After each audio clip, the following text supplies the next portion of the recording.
नमस्कार, स्वागत है आप सभी का हमारे खास कार्यक्रम यूपी दिस आवर में। आज के इस प्रोग्राम को लेकर के मैं आपके साथ हाजिर हूं अनुराग पांडे। यूपी के पूर्व राज्यपाल रह चुके अजीज कुरैशी के खिलाफ राजद्रोह का मुकदमा दर्ज हुआ है। राजद्रोह का यह मुकदमा रामपुर पुलिस ने उनके एक बयान को लेकर के दर्ज किया है, जिसमें उन्होंने यूपी के मुख्यमंत्री योगी आदित्यनाथ की तुलना खून चूसने वाले राक्षसों से की थी।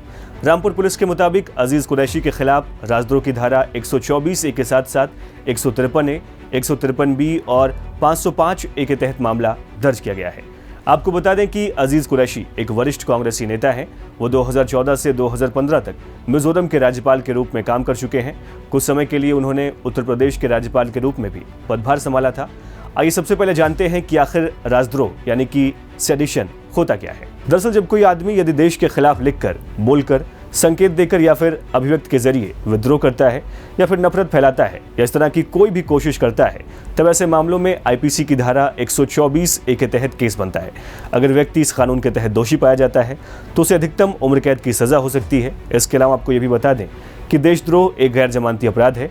इस कानून के तहत दोषी को कभी भी सरकारी नौकरी नहीं मिल सकती। भारत में देशद्रोह कानून के इतिहास को समझे तो इसके शुरुआत की जड़ें 19वीं शताब्दी के वहाबी आंदोलन से जुड़ी हुई हैं। हालांकि उस समय यह कानून स्पष्ट रूप में नहीं लाया गया था।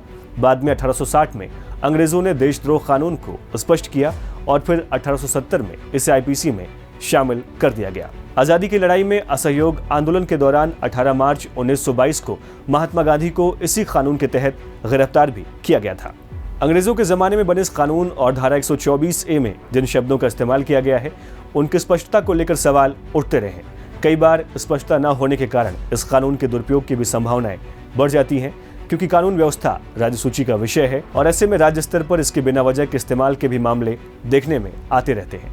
साल 1962 में केदारनाथ बनाम बिहार राज्य के केस में सुप्रीम कोर्ट ने इस कानून की व्याख्या की थी। देश के सर्वोच्च न्यायालय ने ऐतिहासिक फैसला देते हुए देशद्रोह मामले में फेडरल कोर्ट ऑफ इंडिया से सहमति जताई थी। सुप्रीम कोर्ट ने धारा 124 ए के दायरे को सीमित करते हुए कहा था कि वैसा एक्ट जिसमें अव्यवस्था फैलाने या फिर कानून व व्यवस्था में गड़बड़ी पैदा करने या फिर हिंसा को बढ़ावा देने की प्रवृत्ति या फिर मंशा हो, तभी देशद्रोह का मामला दर्ज हो सकता है। साथ ही इसमें यह भी कहा गया था कि सरकार की आलोचना या फिर प्रशासन पर टिप्पणी भर से देशद्रोह का मुकदमा नहीं बनता है। इस संबंध में विधि आयोग ने भी देशद्रोह विषय पर अपनी रिपोर्ट में कहा कि देश या इसके किसी पहलू की आलोचना को देशद्रोह नहीं माना जा सकता और यह आरोप उन मामलों में ही लगाया जा सकता है जहां इरादा हिंसा और अवैध तरीकों से सरकार को अपदस्थ करने का हो।